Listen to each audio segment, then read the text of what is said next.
The Feds are expected to cut interest rate this week, and there are some stocks that are well positioned to benefit the most from this rate cut. And in this video, I will show you 5 stocks that stands to benefit the most this week. Hi, welcome to Ben Talks Money. My name is Ben. I have an MBA in finance and management, and I have been trading for the past 8 years. So let's jump in.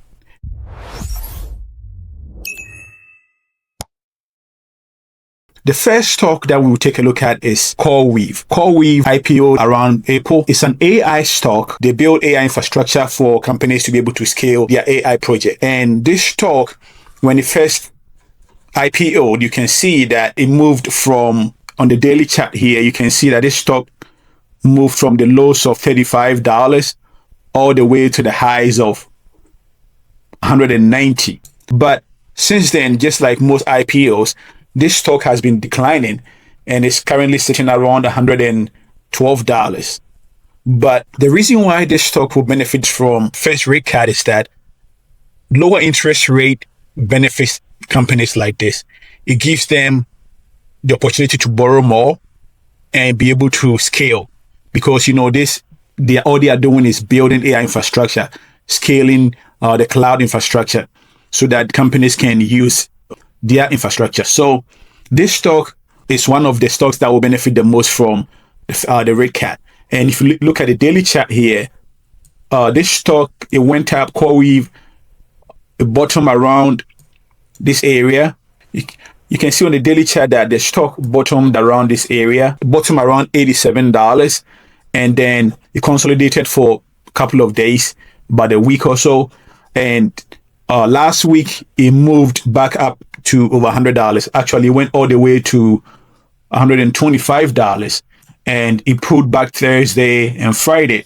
But you can see that on Friday, the lows of the day was around $103. But look at this hammer candle. Tells you, when you see this, it's a bullish candle. It tells you that the buyers are ready to buy, because it hit the lows of $103 and it pushed all the way to $112, right? So right now, getting to the close on Friday, the stock hit $112, which coincided with a 50-day SMA, and it pulled back a little bit, right? Around $112, $115. It pulled back a little bit. So the play for CoreWeave is to watch if it breaks above 115. If it breaks 115, it's a buy right there on CoreWeave. And with the first rate cut coming in, you can see that there's going to be a huge volume to move the stock up. So the first stock on the watch is CoreWeave. The second stock that we will take a look at is Ford. This stock has been trying to trend up a little bit. You can see from the daily chart that it also bottomed around $9, and since then it's been trending up. And right now it's holding here. The resistance here, you can see there's a resistance here, there's a resistance here. That same resistance is over this area. You see, this is a huge resistance zone for Ford, and right here too. So with the interest rate cut coming, the reason why Ford will benefit is that, a lot of people are turned off by high interest rate if they want to buy new cars. But with a lower interest rate, it brings a lot of people back into the market. And the auto sector is expected to benefit. And Ford, with all their fleet of cars and their affordability and their accessibility, Ford is expected to benefit the most when it comes to the auto sector.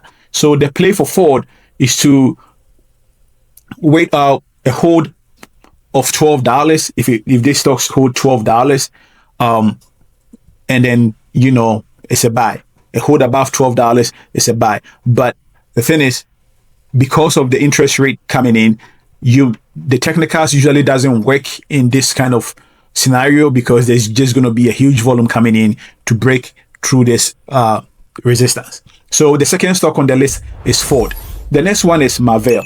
And the reason why we are watching Marvell is that, just like CoreWeave, this is a tech stock. They produces semiconductors, AI chips, and this stock dropped from $128 all the way down to the lows of $48, around $48 back in April. But it has been making its way back up. it came all the way back to $80. It dropped back a little bit. It held the support here around $61 after the earnings.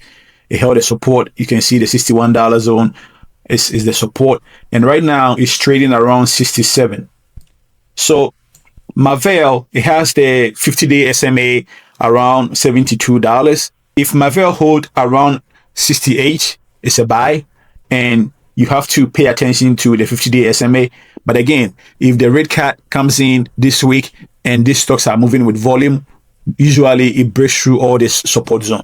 So the third stock on the list is Marvell, MRVL. So the next one that we take a look at is SOFI. SOFI, this stock has been doing incredibly well. I've done a lot of videos about SOFI and how this stock has a long way to go. There's a huge upside coming in for SOFI. But if you look at the daily chart, it's extremely bullish. SOFI is very, very bullish on the daily chart. But now the stock is sitting at a huge resistance level. The 2660 zones, 2660, 2680 is a huge resistance zone. So the stock has been trying to break that level for a while. You can see here, it tried on Friday, it held it, it tried another day here, it failed, it tried, it failed. You can see the chart here. This is the first time that this stock has closed at this level in a long time. If you count 1, 2, 3, 4, 5, 6, 7, 8, 9, 10, 11, 12, 13. In about 13 trading sessions, this is the first time that SOFI has held this level. And the interest rate coming, it gives these stocks, the financial sector, they also benefit a lot because you get a lot of people coming in to borrow money, being able to pay their loans, their credit cards, lower interest rate and stuff. So SOFI is well positioned to benefit from a rate cut. The play is that if these stocks open on Monday and is able to hold around the 2660 area, you don't have to wait. If you wait, you're going to miss it. And if it breaks through 2660, we are hitting all-time high. All-time high is around 2830. And then from there, $30, $35, $40. This stock has a lot of room to go because the company, they are coming in with new products and stuff. So SOFI is the fourth name on the list. The last name on the list is the small cap ETF because the small cap sector is expected to be the most beneficial sector when it comes to the rate cut. And this ETF, the Russell 2000 ETF, is very, very sensitive to interest rate. And because interest rates are high, the small caps, they are not performing well because a lot of the companies in this ETF, they borrow money. They are not making money, so they borrow money and high interest rate limits them. We can't trade every stock in the small cap sector, so we go for this ETF, the IWM. And the IWM is expected to benefit the most. The Nasdaq, the S&P 500, the Dow, they are all at all-time high, with the exception of the Russell, the small cap. And the interest rate cut is expected to push this ETF to an all-time high. I've been holding options on it for a couple of weeks now. It's been holding also another resistance level here around 240. It pulled back a little bit on Friday. You can see the red candle here on Friday. It pulled back a little bit. This week, this ETF is expected to make a huge move. So those are the 5 stocks that are expected to benefit the most from the first interest rate cut. If you have any question, leave in the comment section below. And if you are new here, please subscribe to the channel, like, share, tell a friend to tell a friend. And until next time, let's keep talking money.